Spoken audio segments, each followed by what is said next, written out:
what's up everybody? It's Rudy Jalapeno here for 5 minutes or less. I'm on location here yet again working in St. Louis, Missouri, and I just got back from seeing Spider-Man Homecoming.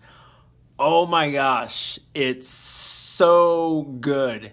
I don't know if I like it more than Wonder Woman. I have to see it again. I'm not exactly sure, but it's up there. It's really, really up there. This Spider-Man movie is probably my favorite Spider-Man. I don't know, is it? Spider-Man 1, I saw a record 7 times in the movie theater.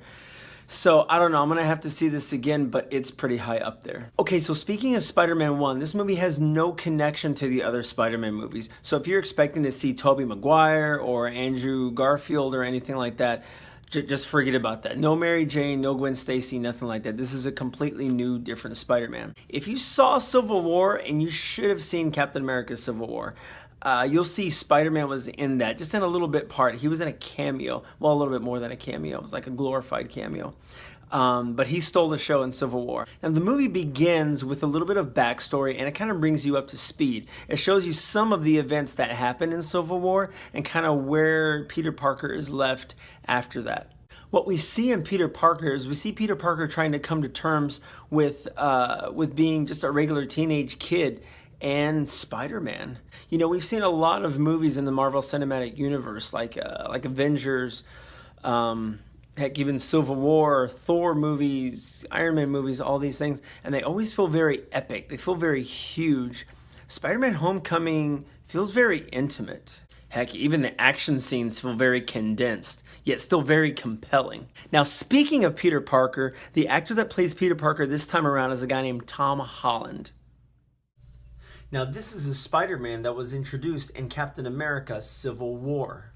Tom Holland does an incredible job in this movie. He plays Spider-Man just incredibly ambitious, but just a little naive too. It's very, very charming to watch him on screen. Now, Peter Parker has a new love interest in this movie named Liz, and the scenes between him and Liz are very believable and very, very endearing. Spider-Man's love interest, Liz, is played by relative newcomer Laura Harrier. Heck, I was as invested in their love story as much as I was the heroic aspect of the film. Another fun aspect to watch of this movie is Peter Parker and his friend Ned. They are just so fun to watch together on screen.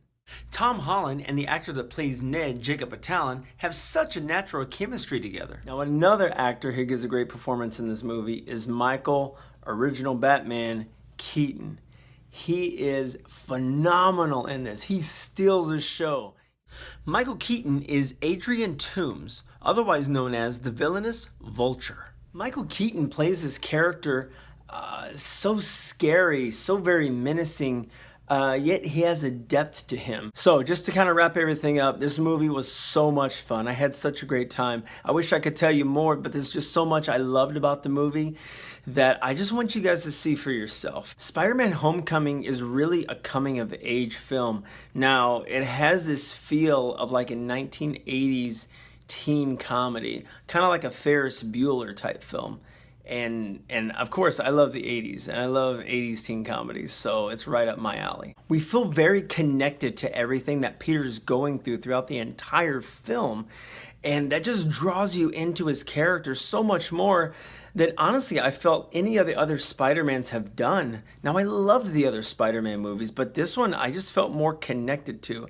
Again, I gotta see it a second time, but I think I'm gonna feel the same way after that too. So as of right now, I give the movie 4.5 out of 5 stars. No film is perfect, but I really enjoyed myself in this movie, and I want to see it again. Like, I immediately want to see it right now. I would stay up for an extra 2.5 hours to go watch it again.